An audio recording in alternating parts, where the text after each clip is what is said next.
making noise, and he'd do the top 100 music things. And I would record all the songs on my little mini tape recorder I'd get every 2 years. And I'd record the ones I liked. And it was always, and this is Casey Kasem. This is Casey Kasem. So he goes, I don't know exactly when he started, but he definitely was in the 70s also. I'm sure he was, but he was on fire and at his most hot in the 80s. Yeah. It was like, So Casey Kasem was the big one. Wolfman Jack was always fun because, yeah, just the name itself. And I think as a DJ, you had to have that personality back then. I sort of just feel sorry for people today because I don't think DJs are as important because there's so many different types of streaming and MP3 playing and everything else. I don't think they play an importance like they used to play. the last DJ currently I can think of that was celebrity is Ryan Seacrest. Right?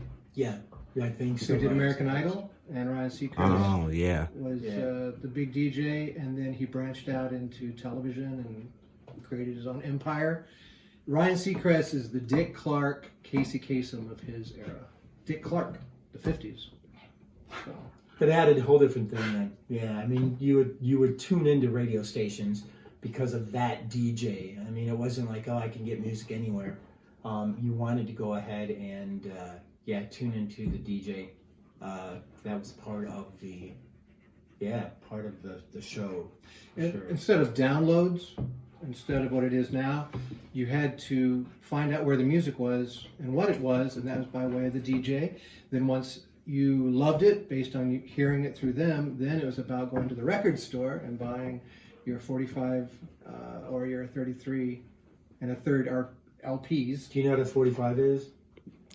This Do is you know old what media. 33? This is old Do you know what school 33 media. is? Tactile, physical media. Do you know what records are? I couldn't. Let's say that I did, and the viewers at home want to know. Do you know what a phonograph is? Phonograph? What? Victrola? What a Phonograph. record player. I mean, phonograph. See, now if you say record player, I know exactly what Thank you're you. talking about. Phonograph. It's a synonym. But before streaming and before downloads and all that, you had to have physical media. So the DJs pointed you right direction, and then you went to the record store and you listened to it at sampler stations with headphones or whatever, and then you bought your physical media and took it home and played it till it wore out. Yeah, the big thing was, I mean, you wanted to be a first in line. A new album came out, and you were at the record store before anybody else. You know, you would actually get lines for some of the more popular stuff. My uncle was big on the Beatles, so going back in the 60s with the Beatles, and he made sure he had every single Beatles album. And, and his parents, which were my grandparents, they would be at that, he made them go to the record stores. As soon as they got the record, they had to be there, because otherwise they'd sell out. Very social. Music was very social because you had to congregate. And you went to the record store. Tower Records was the big, cool hangout, and all the coolest people would be there, and you interacted. And it wasn't isolated. It wasn't an isolated experience, Music was being social. And music could be an event then, which is cool. So, I mean, I know it's so different today, because it's almost like I don't even really pay attention. I'll hear a song, oh yeah, I like that song, you know, with contemporary or new artists today or whatever. Oh, they sound good, or oh, they're really cool.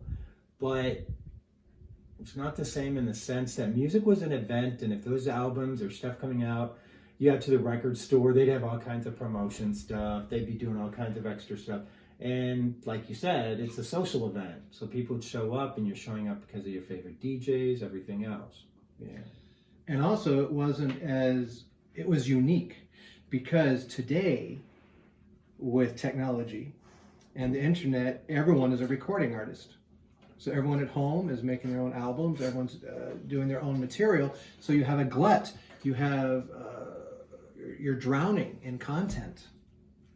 And back then, it was very special to get a recording, to get a record, to have something that's distributed, produced.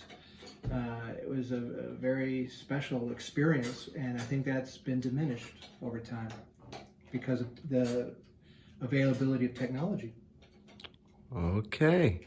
Well, this will wrap up this conversation for now.